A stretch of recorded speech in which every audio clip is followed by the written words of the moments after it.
Now, the storm around the release of the Nkandla report on the security upgrades have not settled. The Institute for Accountability here in South Africa has filed an objection against President Jacob Zuma's nomination in the May 7 election. The Institute has submitted their objection letter to the African National Congress and another open letter to the IEC. The Institute includes argument based on the Nkandla report. Also contained in the letter is mention of review proceedings which the Democratic Alliance has pending against a decision to withdraw 783 charges of corruption, fraud, money laundering and racketeering against President Zuma. Meanwhile, a group of KwaZulu-Natal legal practitioners are taking the Nkandla report up for review in the High Court to try and have it set aside. The group claims that the report is irrational, riddled with too many errors and contradiction. The director of the Institute for Accountability in South Africa, Advocate Paul Hoffman, joins us from Cape Town this morning. Good morning, Advocate Hoffman. You with us? Good morning, Eben, and good morning to your viewers as well. I'm with you, I hope. Thank you for joining us. Just let's start at the beginning. Why is the Institute then objecting to what is ultimately an ANC nomination list? We take the view that Jacob Zuma, for the reasons that you've sketched in your intro, and for the reasons that he is now under investigation by the Hawks, who are looking at the Public Protector's report and seeking out evidence in that report and the 12,000 documents that underlie the report and the gaps that one sees in the report, especially around whether President Zuma has lied to Parliament about the Zuma family paying for the residences at Nkandla. We see all of that taken together as evidence that he is now too compromised and too conflicted a person to properly discharge the functions and duties of a president of South Africa. So initially we wrote to the ANC and said, please reconsider. The Secretary General of the ANC has he telephoned me and said he's not prepared to reconsider. So President Zuma remains the presidential candidate of the African National Congress-led alliance for the elections on the 7th of May. But of course, on the 7th of May, there's not an election of a president. There's an election that takes political parties into the National Assembly. And at the first meeting of the National Assembly after the elections, the 400 members of Parliament there vote on who will be our next president, and whoever gets 201 votes becomes the next president. And it's really there that the crunch will come, because it's likely that opposition parties will also object that President Zuma is too conflicted and too compromised, given the content of the Nkandla report, given the review of the 783 charges and the new criminal proceedings pending against him. Given his track record as president, really, he's not in a position to fulfill the duties and functions of president of South Africa properly. It's a very important position. It is the key position in the South African constitutional setup. We've chosen to have our head of state and the head of the national executive in one person. Previously, we had a president and a prime minister. That has all been folded into one post, a key post in our constitutional order, one that should be occupied by a person who is open, accountable, and responsive to the needs of ordinary people.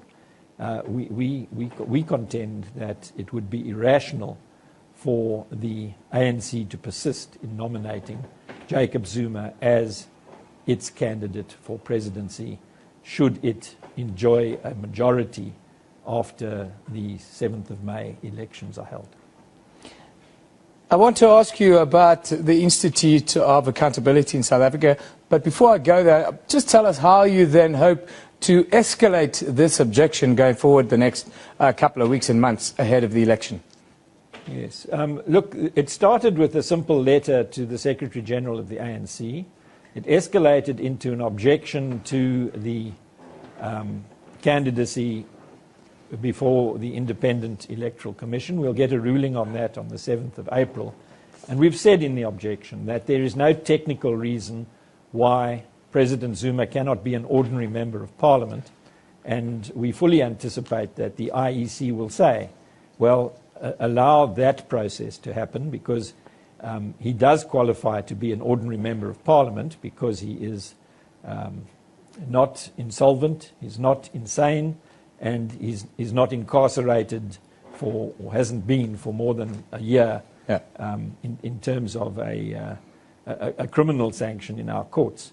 So on that basis, he is technically eligible to become a member of Parliament. But we suggest that there is a higher standard in respect of the requirements of a president because of the key position that he holds. So this objection will escalate when we hope opposition parties will also object. The other way that we've escalated the objection is to create an online petition on the world-famous Avaaz website, where anybody who is unhappy with the candidacy of President Zuma can sign up on the petition on Avaaz and can ask the leadership of the ANC to recall him as their candidate.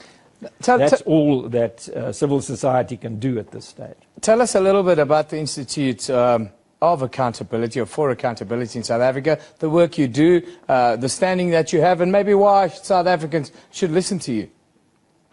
Yes, well, we're really based on two of the three foundational values of the new South African constitutional order that are in Section 1 of the Constitution. So the Institute for Accountability seeks to exact accountability and to promote responsiveness to the needs of ordinary people. And the third one is, of course, openness, which we take as a given. Now, exacting accountability is hardly the most popular activity in South Africa at the moment.